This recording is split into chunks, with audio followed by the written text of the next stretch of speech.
ও যে লোকটা আমার এক গ্লাস পানি খাওয়াইছিল, যে মা আমার এক বেলা ভাত খাওয়াইছিল মুক্তিযুদ্ধের সময়, তার সন্তানরা আমার কাছে আসলে আমি কি তার আশ্রয় দিব না? অপরাধের কিছু, আপনার কাছে সে সন্ত্রাসী, যেমন পাকিস্তানিও কাছে আমরা মুক্তিযুদ্ধরা সন্ত্রাসী। আবার আমাদের প্রধানমন্ত্রী নাজরুল আসছে, আমাদের প্রধানমন্ত্রী কয় মমতার আর মোদির এই ব্যাপারটা তাদের অভ্যন্তরীণ বিষয়। পাকিস্তান এই বাংলাদেশের মালিক ছিল, পূর্ব পাকিস্তান ছিল। ৯৫,০০০ লইয়া এত অস্ত্র গোলা বারুদ লইয়া এই দেশে তাদের দেশ বানাইয়া রাখতে পারে নাই, স্বাধীন হয়ে গিয়েছে।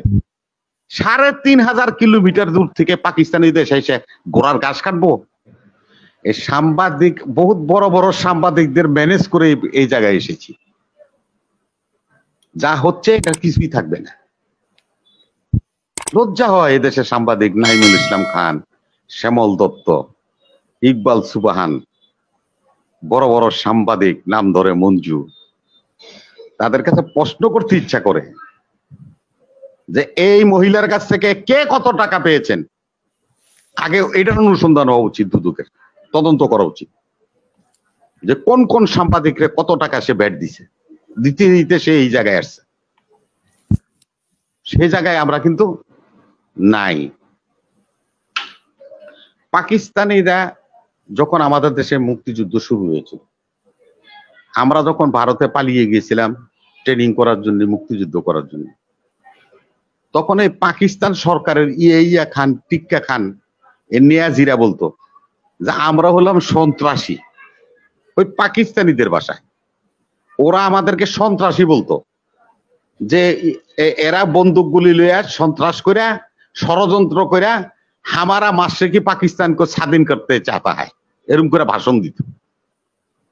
তো আলম ভাই, মুক্তিযুদ্ধে যারা ট্রেনিং করেছে, মেঘালয় বলেন, পালাটোনা বলেন, সাবরুম বলেন, এরকম অন্তত পক্ষে ৩০টা আমাদের ক্যাম্প ছিল, ট্রেনিং ক্যাম্প। একটাও গুজরাটে ছিল না, বোম্বাইতে ছিল না, একটাও কাশ্মীরে ছিল না, একটাও দক্ষিণাত্রে ছিল না, মধ্যপ্রদেশ ছিল না। সব ছিল হলো এই আসাম, এই ত্রিপুরা, এই মেঘালয়, এই আপনার মিজোরাম, এই সমস্ত এরিয়াতে আমাদের মুক্তিযোদ্ধারা ট্রেনিং করেছে। সেই দেশের লোকেরা যদি স্বাধীনতার জন্য ওই রাষ্ট্রের লোকে কি হইলো না হইলো এটা তো আমার দেখার বিষয় না। আমরা তো পাকিস্তান ভাইয়া পূর্ব পাকিস্তান স্বাধীন করে বাংলাদেশ হয়েছি, তারা যদি তাদের স্বাধীনতার জন্য যুদ্ধ করে, ও যে লোকটা আমার এক গ্লাস পানি খাওয়াইছিল, যে মা আমার এক বেলা ভাত খাওয়াইছিল মুক্তিযুদ্ধের সময়, তার সন্তানরা আমার কাছে আসলে আমি কি তার আশ্রয় দিব না? অপরাধের কিছু, আপনার কাছে সে সন্ত্রাসী, যেমন পাকিস্তানিও কাছে আমরা মুক্তিযুদ্ধরা সন্ত্রাসী। মোদির কাছে ওই মনিরামপুরের স্বাধীনতাকামী যোদ্ধারা মোদির কাছে সন্ত্রাসী হতে পারে, আসামের যোদ্ধারা সন্ত্রাসী হতে পারে, আমার কাছে সন্ত্রাসী না। কারণ তারা আমাদেরকে আশ্রয় দিয়েছিল, প্রশ্রয় দিয়েছিল। ১ কোটি মানুষ আমরা ওই অঞ্চলগুলিতে আমরা ছিলাম।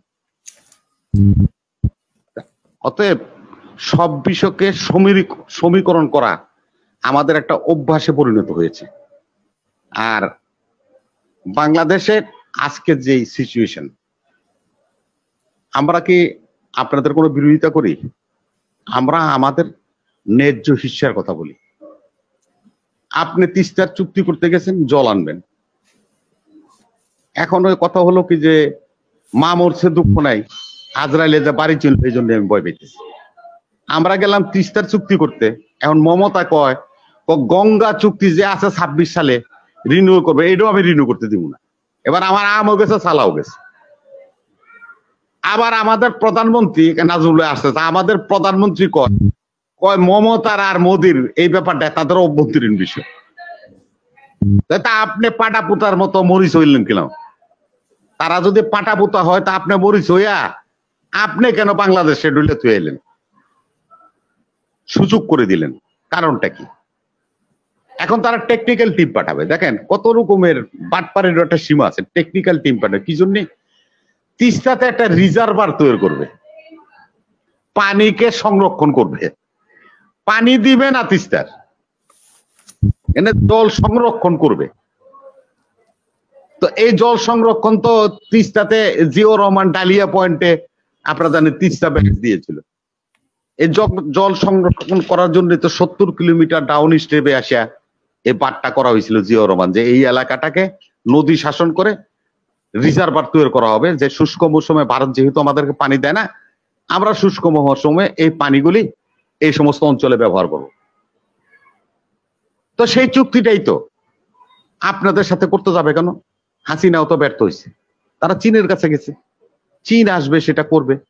আরে ফিজিবিলিটি টেস্ট করার জন্যই নাজমুল ভাই তো এখানে আছে, $1 বিলিয়ন তারা খরচ করছে চীন এই প্রজেক্টে, এখনই স্টিল নাও এই টেস্ট করতে $1 বিলিয়ন তারা খরচ করছে চীন। আপনার শর্ত দিলেন কি, যে আমরা তিস্তা প্রকল্পে আমরা পার্টনার হতে চাই।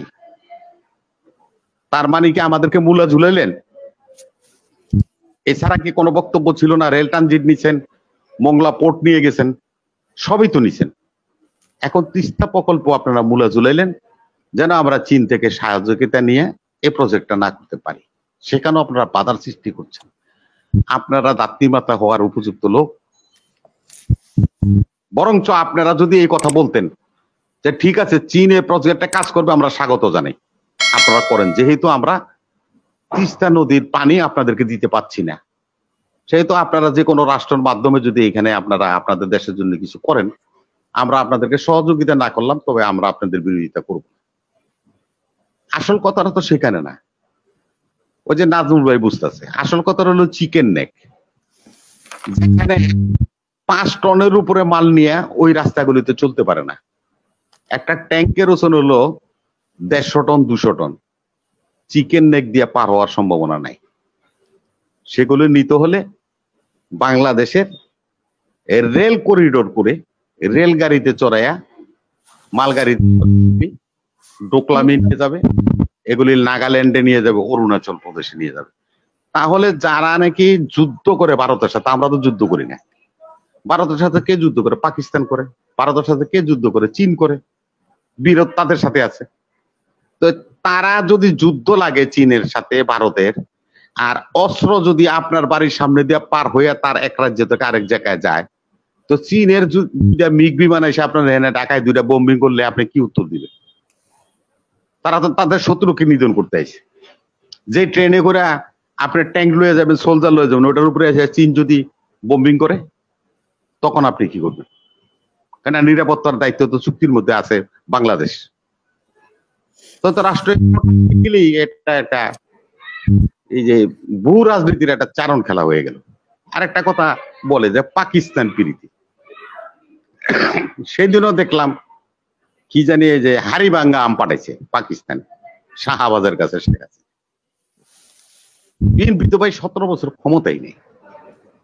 আর একটা সাধারণ কথা আপনি মনে রাখবেন, যখন পাকিস্তান পূর্ব পাকিস্তান এই বাংলাদেশের মালিক ছিল, পূর্ব পাকিস্তান ছিল, 95,000 লইয়া এত অস্ত্র গোলা বারুদ লইয়া এই দেশে তাদের দেশ বানাইয়া রাখতে পারে নাই, স্বাধীন হয়ে গিয়েছে। 3,500 কিলোমিটার দূর থেকে পাকিস্তানি দেশ এসে ঘোড়ার ঘাস কাটবো? এগুলি বাংলার মানুষের বুঝান, বাংলার মানুষ বুঝে, এগুলি বুঝে। আপনারা এই সমস্ত মিথ্যা বোনায়ের কথাবার্তা বলেন। 3,500 মাইল দূরে সে পাকিস্তানে আবার বাংলাদেশ দখল করে নিয়ে যাবে? সম্ভব কোনদিন? তাদের অস্ত্র রসদ গোলা বারুদ কোন জায়গা দিয়ে আনবে? কার জায়গার উপরে দিয়ে এসে সে যুদ্ধ করবে? তার প্লেন কোথায় দিয়ে উঠবে? এই সমস্ত এইভাবে বলে মানুষকে আপনারা বিভ্রান্ত করেন, এবং মানুষকে নিয়ে আপনারা, আমি মনে করি, এক ধরনের ছেলে খেলা করেন। একজন প্রশ্ন করেছিল, রনি খান, দুর্নীতির বিচার হবে কি? নাজমুল ভাই আছে, আমি আপনার টিভির মাধ্যমে, কালাম ভাইও আছে, এইবার দুর্নীতির বিচার শতভাগ হবে। কারণ একটা এমইও সই করেছিল ভারতে বসে 2G সম্মেলনে, দুর্নীতির বিষয়ে আমেরিকা বাংলাদেশ একে অপরের সাথে মিলে কাজ করবে। আমাকে বাংলাদেশের সাংবাদিক, এই বাংলাদেশের প্রশাসন এই সমস্ত দুর্নীতিবাজগো নিউজ বাইর করতেছে মনে করেন না? এটা একটা ফাইল নিয়ে আসছিল, রিচার্ড নেফিউ, পৃথিবীর বিখ্যাত দুর্নীতি বিরোধী একজন কর্মকর্তা, উনি এটা দুদুকে দিয়ে গেছে। আর তাদের মাধ্যমেই এখন দুর্নীতির খবর প্রকাশ হচ্ছে। আপনি দেখেন, স্টেট ডিপার্টমেন্ট হলো পররাষ্ট্র মন্ত্রণালয়, আর ভারতের প্রতিরক্ষা মন্ত্রণালয়ের একটা ইয়ে আছে, সেটা হলো পেন্টাগন। তাদের প্রতিরক্ষা মন্ত্রণালয়ের যে সংবাদ সম্মেলন হয় এটাকে পেন্টাগন। পেন্টাগন সরাসরি বলে দিয়েছে যে আজিজের দুর্নীতির প্রমাণ আমরা পাইছি, আমার সরকার পাইছে, সামরিক ক্রয়তে তার বিভিন্ন রকম দুর্নীতি অনিয়ম আছে, সেহেতু আমাদের সরকার তাকে স্যাংশন দিয়েছে। এবং পররাষ্ট্র মন্ত্রণালয়, যেটা ম্যাথিউ মিলার স্পোকম্যান হিসেবে কথা বলে, সেও এই ব্যাপারে সিদ্ধান্ত দিয়ে দিচ্ছে। হ্যাঁ, শেষ করছি। দেখেন ভাই, আল্লাহর তরফ থেকে এগুলি হচ্ছে, অন্যায় অত্যাচার করতে করতে এমন এক জায়গায় পৌঁছে গেছে যে সেখানে প্রতিবাদ করার লোক আল্লাহর পক্ষ থেকে তৈরি হচ্ছে। কেউ আন্দোলনও করা লাগবে না, সংগ্রামও করা যাবে না। এই যে আনার আওয়ামী লীগের সংসদ সদস্য, সে মৃত্যুর ভয়ে যান বাঁচানোর জন্য নিজেকে নিজের দেশে সেফ মনে করে না, ভারতের বন্ধু গোপালের বাড়িতে যায় আশ্রয় নিয়েছিল। জমদূত কিন্তু তারও ছাড়ে নাই। অপরাধীর বিচার পৃথিবীতে হবে এবং আখেরাতে হবে, এই কথাটা আমাদের সকলের অনুধাবন করা উচিত। দেশ এবং রাষ্ট্র সকলে আমরা নিরাপদ থাকতে পারবো। ধন্যবাদ।